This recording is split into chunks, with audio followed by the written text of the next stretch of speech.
सभी का मैं अभिनंदन करता हूं, आप सभी का मैं स्वागत करता हूं। और बड़ी अच्छी बात हमारे पासवान साहब हमारे साथ अभी बांट रहे थे भजन संहिता उसका 40। और मेरा कुछ फेवरेट पार्ट में से एक है, उसको मैं थोड़ा सा पढ़ना चाहूंगा ताकि खुदा की वचनों की ओर हम लोग उसके बाद आगे बढ़ें।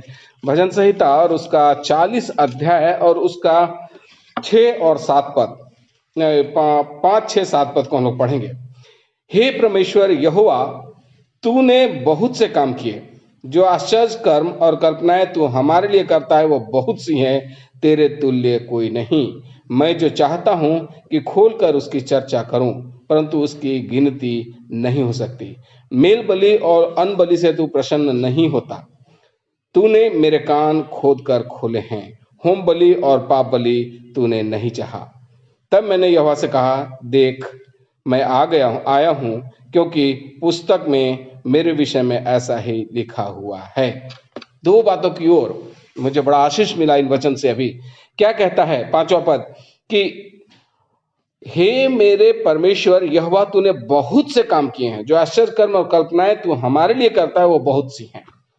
परमेश्वर ने हमारे जीवन में बहुत सारे आश्चर्य काम किए, जैसा पासवान हमें बता रहे थे, और उनकी कल्पनाएं भी बहुत सी हैं। लेकिन यदि यिर्मयाह उसका 33 और 3 को आप पढ़ेंगे, यिर्मयाह की किताब उसका 33 अध्याय उसके 3 पद में पढ़ेंगे, तो सेम वचन लिखता है। यहाँ प्रभु क्या कह रहा है कि जो आश्चर्य कर्म और कल्पनाएं तू हमारे लिए करता है वो बहुत सी हैं, तेरे तुल्य कोई नहीं। मैं तो चाहता हूं कि खोलकर उसकी चर्चा करूं, परंतु उसकी गिनती नहीं हो सकती। और यिर्मयाह के 33 के 3 में लिखता है कि जो कल्पनाएं मैं तुम्हारे लिए करता हूं उन्हें मैं जानता हूं, वो हानि के नहीं वरन लाभ ही की हैं।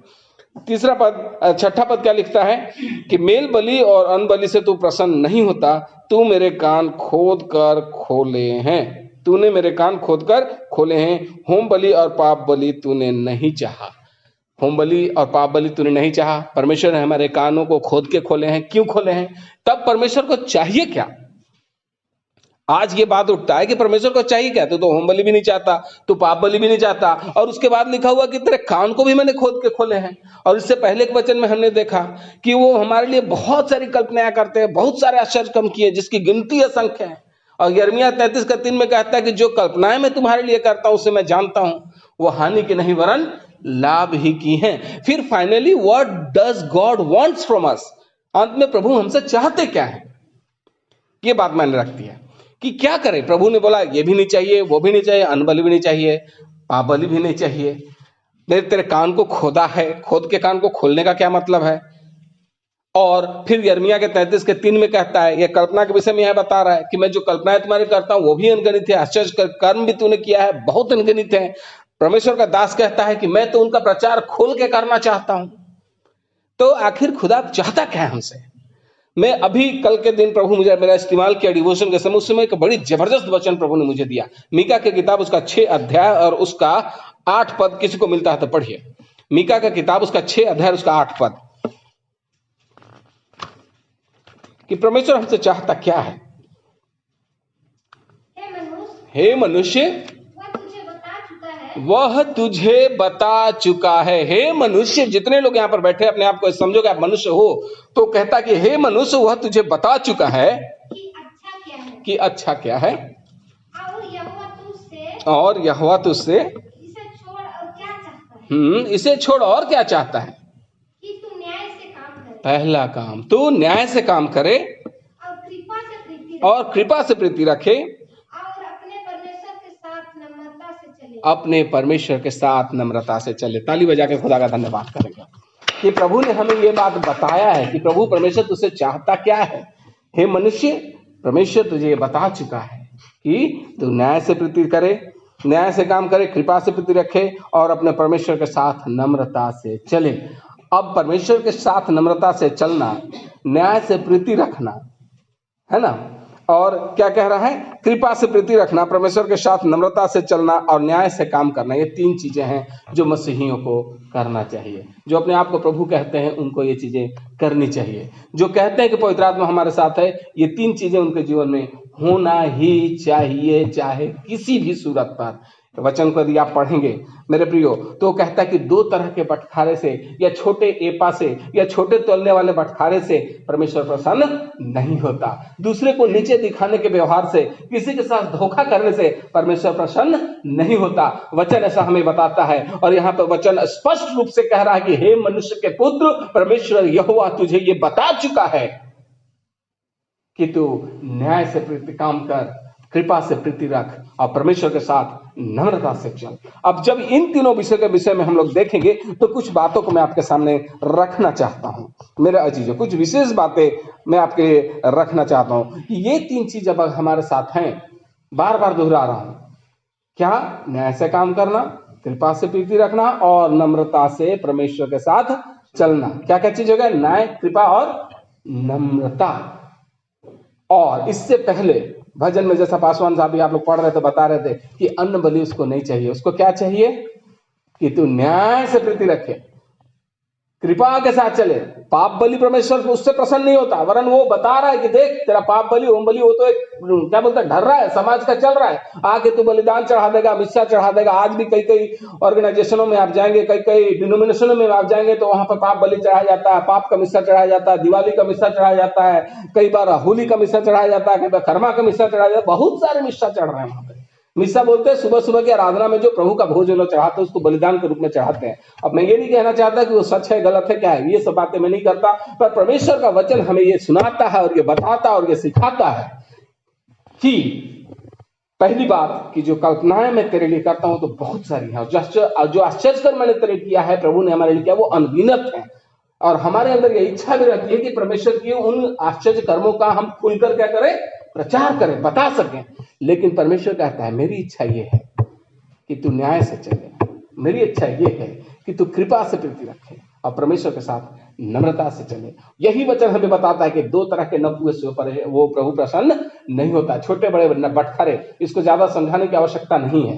बेईमानी करने की बातें, चाहे वो तो बेचने खरीदने में बेईमानी भी नहीं, व्यवहार में भी बेईमानी, अपने अधिकारियों के, हमारे जो बड़े अधिकारी हैं उनका अपने छोटे अधिकारियों के ऊपर बेईमानी का काम करना, या उनको ज्यादा बोझ डाल कर उनको जोतना, ये बहुत सारी चीजें उसके अंदर आती हैं। किसी के सिधाई, किसी के भलाई और किसी के परमेश्वर के वचन के अनुसार चलने का लाभ उठाना भी उसका एक कारण बनता है। इस तरह के नपुए से परमेश्वर प्रसन्न नहीं होता। जिसके कान हो वो सुन ले कि कलीसिया से परमेश्वर की आत्मा क्या कहती है, कि दो तरह के बटखरे से वो प्रसन्न नहीं होता। मेरे साथ खोलिए कुलिस्सियों की किताब, उसका 3 अध्याय को हम लोग आज पढ़ेंगे। वहां पर ऐसा लिखा हुआ है, ये तो एक बैकग्राउंड में आपको बताया उस अध्याय पर जाने के लिए। वहां पर क्या लिखता है कि ये 3 चीज कब होंगे, कब हम न्याय के साथ प्रीति रखेंगे, कब हम परमेश्वर के साथ नम्रता के साथ चल पाएंगे, जिससे प्रभु प्रसन्न हो। मैं आपके लिए पढ़ना चाहता हूं कुलिस्सियों की किताब, उसका 3 अध्याय, और मैं आपके लिए पढ़ रहा हूं। वहां पर ऐसा लिखा है, अतः जब तुम मसीह के साथ जिलाए गए तो स्वर्गीय वस्तुओं के खोज में रहो, जहां मसीह विद्यमान है और परमेश्वर के दाहिनी ओर बैठा है।